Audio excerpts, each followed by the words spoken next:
Hello and welcome. So yes, you saw correctly. We have a new flanker to the Vie Est Belle collection, and this one is Vanille Nude. Now, isn't this a gorgeous, gorgeous bottle? I mean, the bottle alone gives me like total nude vibes, right? It is a very beautiful, beautiful bottle. But anyway, so today we're going to be talking about this fragrance and we're going to be comparing it to the OG. And I figured that it made more sense to compare it to the OG than to try and compare it to any other flanker because number one, the only one I had left in my collection is the OG, and now I picked up this one. And you know, this is supposed to be a flanker that departs from the original. So we're going to compare it to the original. So today I'm going to give you a detailed review, and then I'm also going to rate it for you, and of course, a detailed comparison. So let's go ahead and jump right in. But before we do so, this is your first time here, I'm Arahi, and I'm your fragrance concierge because I'm totally committed to creating the best fragrance experience for you. I upload videos multiple times a week, and on this channel, we love to talk about all types of fragrances. So if that sounds like the type of content that you're interested in and like a good plan, then please consider subscribing, give this video a thumbs up, and don't forget, leave a comment. Let's go. All right, so today we're not going to have to cover the lipstick and lip liner of the day because I am basically wearing the same lipstick and lip liner that I wore in yesterday's video, but I will be linking it all in the description box for you. All right, so let's go ahead and start. And I figured that I would start by giving you a little bit of information about the original. So this is the one that was launched in 2012 and it was the first. And the only reason that I kept this bottle, to be honest with you, is because, you know, Dominique Ropion is my favorite nose or perfumer, and he is behind this entire line, right along with Olivier Polge and Anne Filippo. Anne Filippo is another perfumer that I absolutely love, and Olivier Polge, I mean, he is a name on his own, right? He is the house perfumer for Chanel, and he is following in the footsteps of his father, Jacques Polge, who was the house perfumer for Chanel for many, many years. So this is a fragrance that really has behind it some serious perfumers. You know, I decided to keep this one because I did want to have it as part of my collection, but through the years, I did stop picking up any of the other flankers. Now, I will say that there have been, if last time I counted, there were either 35 or 39 launches stemming from this fragrance. They're not all necessarily flankers. Some of them were like special edition bottles or, you know, like limited edition for whatever reason. But in total, they have launched, if I'm correct, 35 to 39 different launches through the years since 2012. Now in 2025, of course, they just launched this beauty, and this is Vanille Nude. Now, when I first heard about it, you may recall that I did discuss with you during a Chatty Scent Corner. You know, I gave you some details about it, and I told you that I was rather interested because this one has as a centric note the note of vanilla. Now, if you're not familiar with the Vie Est Belle, you know, entire collection, every time they launch a flanker, each flanker tends to focus on one or two notes at the most. But typically it's one note. The original was all about the iris and the vanilla, and this one is all about the vanilla. And it is called, of course, Vanille Nude. Also, just as a reminder that La Vie Est Belle stands for, or means in French, life is beautiful. And I have to tell you that this fragrance does give you that feel. At least that's what I get from it. It's a very smooth, very beautiful, smooth, but don't think that it's weak or anything, and we'll talk more about that. But it's a very smooth, beautiful, vanilla-centric creation that will make you feel beautiful. It is really an endearing kind of fragrance. Now, according to Lancôme, this fragrance has been described as a musky floral gourmand, and I couldn't agree more. Here we find like the perfect balance between musk, you know, those floral notes, and that vanilla. And it is definitely a gourmandish scent because while you will get some degree of yumminess from the fragrance, it is not going to make you smell like food. This is also a fragrance that really they have only disclosed 3 notes, and those are solar jasmine, glazed vanilla, and creamy white musk. But let's talk more about the olfactory journey of this fragrance.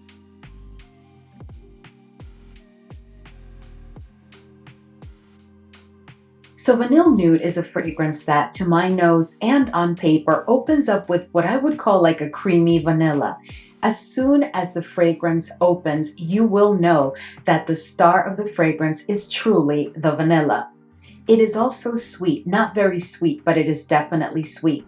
As the journey continues, the florals will make their appearance, and what I pick up on the most is the note of jasmine. It's not screechy or too loud or not even dominant, but within the florals, the jasmine takes the lead.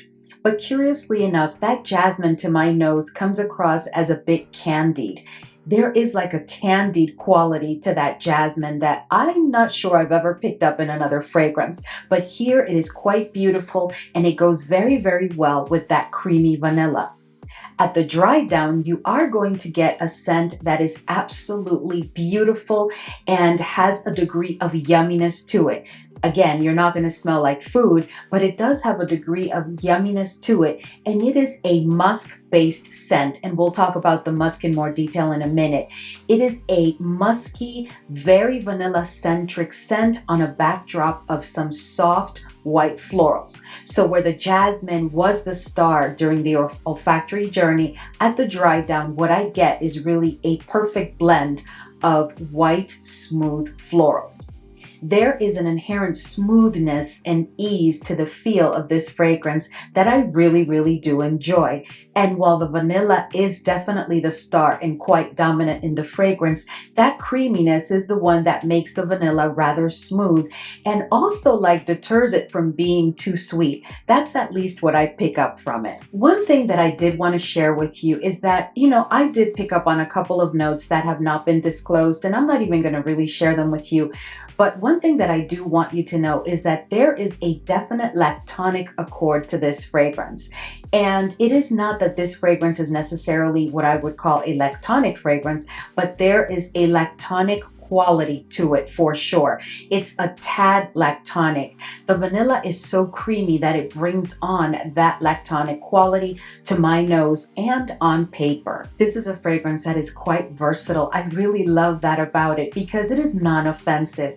Although it does have musk, the musk is like a level 3, but it's not animalic in any kind of way. I do think that in order for you to enjoy this fragrance, you do have to appreciate a musk-based fragrance because it is a level 3, which means you are going to pick up on the musk. Now, I would say that this one is definitely unisex, leaning to the feminine side. Now, could I see a gentleman wearing this fragrance? I think so. I mean, truly, wear whatever you want. But I really do think that a gentleman could pull off this fragrance because it is truly very much vanilla-centric. At that, I do think that it does also lean a tad to the feminine side. This is a fragrance that you're going to be able to wear any season of the year for any occasion, day or night. A very, very versatile and beautiful fragrance. As far as performance, I'm very happy with this fragrance because it does give me a full day wear with a strong projection and a moderate sillage. So it does have very good performance. It is not a beast mode fragrance. It is not a powerhouse like the OG, which we'll talk about more in a minute, but it is also not a weak or fragrance that I would describe as lacking in performance in any way. I have to tell you that I had not been excited about a La Vie Est Belle flanker in years. I had not truly picked up a full bottle in many years. Had I picked up decants and samples of some of the flankers that have been launched? Yes, but inevitably I would just, not end up picking the full bottle. But this one, this fragrance, not just the beautiful bottle, but the juice have really given me the excitement to move forward and go in store and try it and then just pick up a bottle, because as soon as I sniffed it, I knew that I wanted a full bottle. It is just a very beautiful fragrance. Now, is it groundbreaking? No, it's really not groundbreaking, but I think that is the beauty of the fragrance, that in its simplicity is where its beautiful elegance resides. I mean, I just think that this is a very beautiful, smooth vanilla fragrance that you could very well make your signature scent.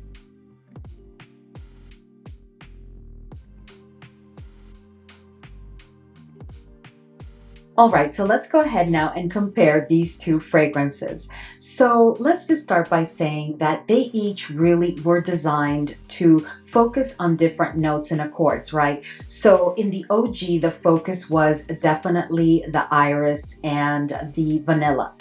And here we have a focus on musk and vanilla. It's supposed to be a creamy musk and vanilla. And those two differences right there make quite the difference. I can tell you that for me, these two are not the same at all. Do I pick up on slightly on the DNA of the OG in Vanille Nude? Yes, slightly. But if you were, one of those people that really did not enjoy or appreciate the OG, you really were not into the scent, then you really may want to give Vanille Nude a try because you may be very, very surprised. I'm not picking up necessarily full on the DNA of the OG in Vanille Nude. I think that there has been an update to this fragrance and we'll talk more about it. I think that there was definitely a plan of shifting how the scent profile comes across for La Vie Est Belle by launching this fragrance. Now, in addition to that, I can tell you that as to be expected, because Vanille Nude is supposed to focus on, a creamy musk and vanilla, there is definitely much more vanilla to my nose, on my skin, and on paper. There is much more vanilla in Vanille Nude than there is in the OG. The other marked difference that I want to bring to your attention is that, at least to me, the OG is a fragrance that was specific to like the seasons of fall, spring, and winter. This is not a fragrance, and we'll talk more about it in a minute, but this is not a fragrance that I would have pulled at all during the summer season. And in this one, I would say that this is an all year round. You could definitely make this your signature scent if you like that smooth, creamy vanilla, which is very comforting, but it is also perfect for like a summer day. It is just a very versatile fragrance. Now let's talk a little bit about performance, because although, like I told you, Vanille Nude does give me a full day wear, there is a considerable difference, at least on my skin, between these two fragrances.